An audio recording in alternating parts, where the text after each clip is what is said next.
Guys, क्या आपने कभी सोचा है कि जो सूट आप पहन के ऑफिस जाते हैं, अक्सर मैरिजेस अटेंड करते हैं, पार्टी अटेंड करते हैं, वो एक्चुअली बनता कितने पार्ट से है? ये बहुत इंटरेस्टिंग चीज़ है, शायद आपको नहीं पता होगा। ज़्यादातर लोग जो गारमेंट इंडस्ट्री से नहीं है शायद उनको नहीं पता होगा, लेकिन इसको बनाने के लिए बहुत सारे मटेरियल्स का यूज़ करना पड़ता है। तो आज के इस वीडियो में मैं यही बताने जा रहा हूँ, बहुत इंटरेस्टिंग होने वाला है, आप बने रहिए मेरे साथ। देखिए, जो सूट हम लोग पहनते हैं अपनी नॉर्मल लाइफ में, इंडिया में सूट का चलन काफ़ी कम है। बहुत कम कॉर्पोरेट ऑफिसेज ऐसे हैं जहाँ पे सूट्स पहन के लोग ऑफिस जाते हैं। अधिकतर हमारे यहाँ सूट्स ओकेजनली पहने जाते हैं, लेकिन अगर आप यूरोपियन कंट्री में जाएंगे तो वहाँ पे ज़्यादातर लोग अपनी आम जिंदगी में सूट यूज़ करते हैं। तो वो बनते किस तरह से हैं, उसको मैं क्या मटेरियल यूज़ करते हैं, मैं उसको एक प्रोसेस बता दे रहा हूँ आपको। देखिए, सबसे पहले जिसको हम नॉर्मल भाषा में कोट भी बोलते हैं, अगर आप कोट, या हम उसको प्रोफेशनली लैंग्वेज में जैकेट बोलते हैं या ब्लेज़र बोलते हैं, तो अगर हम ब्लेज़र या कोट बना रहे हैं तो उसके लिए हमें सिर्फ कपड़े की ज़रूरत नहीं पड़ती। उसको बनाने के लिए हमें 2 या 3 तरह के कपड़े की ज़रूरत पड़ती है। एक कपड़ा वो जो आपको बॉडी पे नज़र आता है, दूसरा कपड़ा वो जो आपको उसके अंदर नज़र आता है जिसको हम लाइनिंग बोलते हैं, तीसरा कपड़ा वो जो आपको स्लीव के अंदर नज़र आता है, इसको हम स्लीव लाइनिंग बोलते हैं। ये 3 तरह के मेन कंपोनेंट है जो हम सूट में यूज़ करते हैं, मीन्स हम जैकेट में यूज़ करते हैं। इसके अलावा भी जैकेट को बनाने के लिए हमें एक मटेरियल की ज़रूरत पड़ती है जिसको बोलते हैं अंडर कॉलर फेल्ट, जो कि कॉलर के पीछे लगाया जाता है।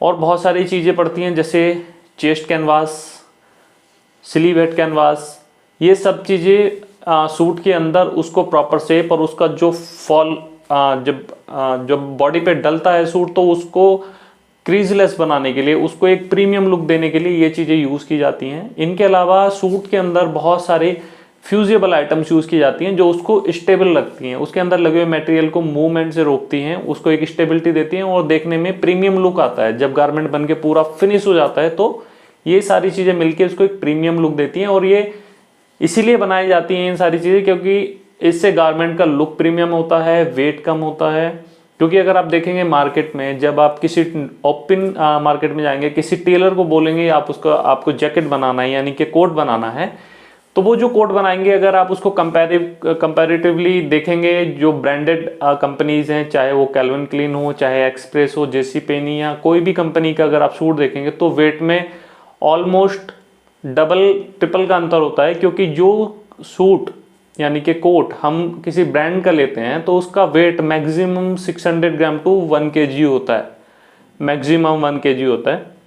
अब वही कोट अगर हम मार्केट से लेंगे तो वो मिनिमम 1 किलोग्राम होता है, मैक्सिमम तो डिपेंड करेगा कि आपने कौन सा फैब्रिक उसको दिया है, उसने उसके अंदर मटेरियल क्या यूज़ किया है। क्योंकि वो जो मटेरियल यूज़ करते हैं वो ये सब मटेरियल जो मैंने आपको दिखाए हैं, इन मटेरियल से नहीं होते हैं। इसके अलावा हम सूट्स में जब हम कोट बनाते हैं या हम जैकेट जिसको मैं बोल रहा हूँ वो बनाते हैं, तो हम उसमें बटन्स का यूज़ करते हैं। उसमें हम जो हमारा थ्रेड होता है वो बहुत ज़्यादा प्रीमियम होता है, वो ऐसे नॉर्मल थ्रेड नहीं होता, ताकि उसकी क्वालिटी बनी रहे और लंबे टाइम तक वो फटे ना। फिर भी हम उसको बनाने के लिए इसके अलावा बहुत सारे गारमेंट टेस्ट करते हैं जिसको हम जीपीटी या एफपीटी के फॉर्म में देखते हैं।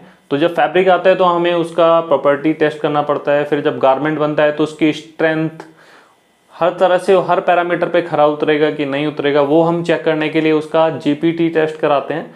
उसके बाद में ही वो मार्केट में निकलता है। तो ये सारे मटेरियल एक सूट में यूज़ होने के बाद में ही वो जैकेट मार्केट में प्रेजेंट होता है, तब वो आप लोगों तक पहुंचता है।